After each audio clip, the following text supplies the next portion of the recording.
O sistema Copérnicos datou 210.000 hectáreas ardidas na Galicia. Galicia é a área de maior risco de toda Europa. 118.000 hectáreas arderon en 18 lumes, 18 incendios. O que estamos comprobando a día de hoxe é que os incendios non é que sexan moitos máis que antigamente. O que son é moito máis intensos, moito máis perigosos, moito máis difíciles de apagar, non? Todo isto acompañado dunha masa forestal incontrolable. Este ano pasado choveu moito, estuvo acompañado tamén de vagas de calor, o que fai brotar unha masa forestal, aumentala cada vez máis e máis e máis. Que hai masas forestais incontrolables e que estamos falando que nos estamos enfrontando a incendios que non son posibles apagar, non? Que son incendios inapagables, o sea, non se poden abordar cos medios que temos. Que vai pasar este ano, vai a pasar sempre din por aí os vellos. Este vai ser o ano de menos calor que teñamos a partir de agora, non? O sea, o maior perigo que sufrimos en caso de incendio nas aldeas ou granxas como esta é nas evacuacións. É moito máis seguro quedar en lugares habitados, nas casas, en brañas, en vaguadas, en sitios libres de vegetación, que andar fuxindo por estradas estreitas e cheas de vegetación, eucaliptos, piñeiros e demais, que son moito máis perigosos para nós. En Pedrogao, no 2017, morreron 66 persoas. A maior parte delas hacinadas nunha estreita estrada onde morreron 55 persoas. Pasou o mesmo ese mesmo ano en Chandebrito. Dúas mulleres foron obrigadas a desaloxar o lugar e morreron hacinadas na estrada.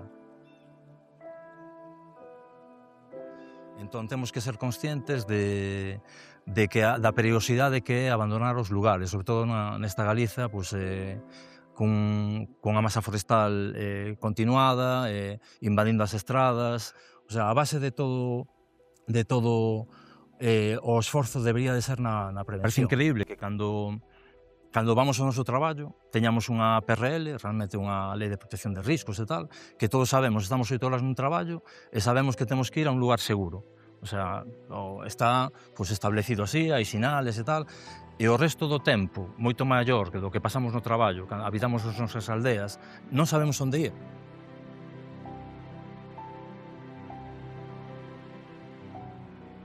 O 90% dos cartos investidos contra o lume van adicados á extinción de incendios, soamente un 10% á prevención. Que sentido ten isto cando sabemos que os lumes a día de hoxe son moitos deles grandes e prácticamente inapagables? Técnicamente así se definen. Estamos afeitos a ver nos montes cheos de bombeiros en caso de lume, bombeiros forestais, hidroavións, helicópteros. Moita xente din que a gandería non é rendible. Deberíamos de reflexionar, non é rendible. Por qué? Por este sistema capitalista, que nos leva a entrar en dinámicas totalmente inhumanas. Dá moito que pensar, que é rendible? Un helicóptero, un hidroavión a 5.000 euros a hora, o que non se ve e que debería de ser unha xestión territorial aceitada, sería o monte en compensación con isto cheo de vacas, cabalos, cabras, de gandería en extensivo. O gando no monte é o que nos permitiría ter unha protección aceitada, con mosaicos de masa forestal diversa, con pastoreo, como vemos neste lugar, os humedais, as brañas, que realmente o que farían unhas franxas de protección dos lugares, das aldeas. Esa é a base de toda a prevención e creo que o ABC de loitar contra o lume, que non aparezca e que teñamos un sistema preparado.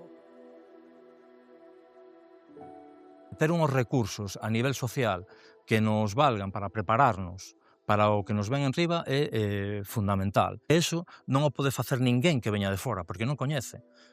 Non coñece o lugar, non coñece a idiosincrasia, sobre todo, moitas veces van de noite, o sea, temos que imaginarnos neso. O é de día, pero con tanto fume que nin teñen a percepción de como é o lugar. Non funcionan os móviles, porque moitas veces polo fume as ondas non se transmiten e demais, e temos que comunicarnos moitas veces de viva voz, cas campás, que é algo super útil.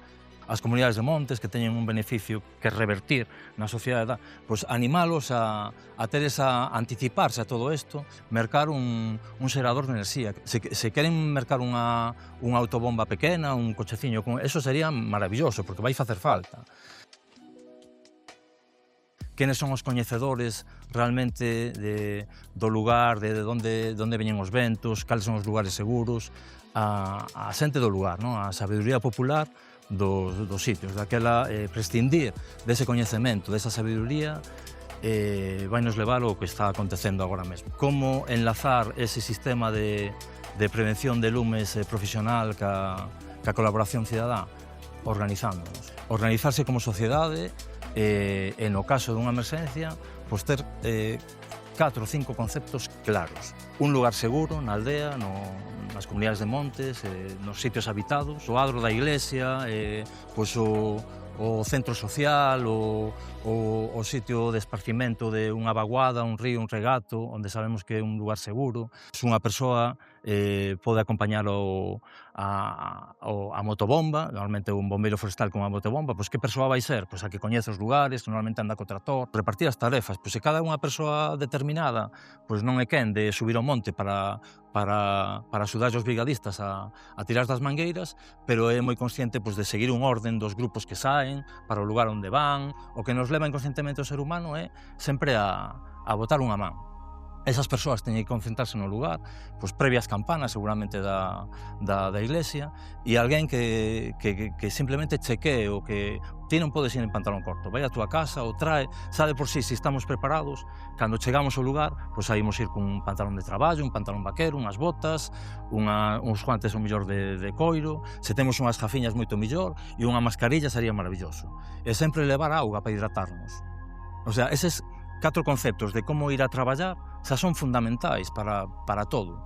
Aí xa non vas a ter un rexeitamento mellor dos profesionais. No, aquí non te queremos, vete para casa, no, porque xa sabes preparado.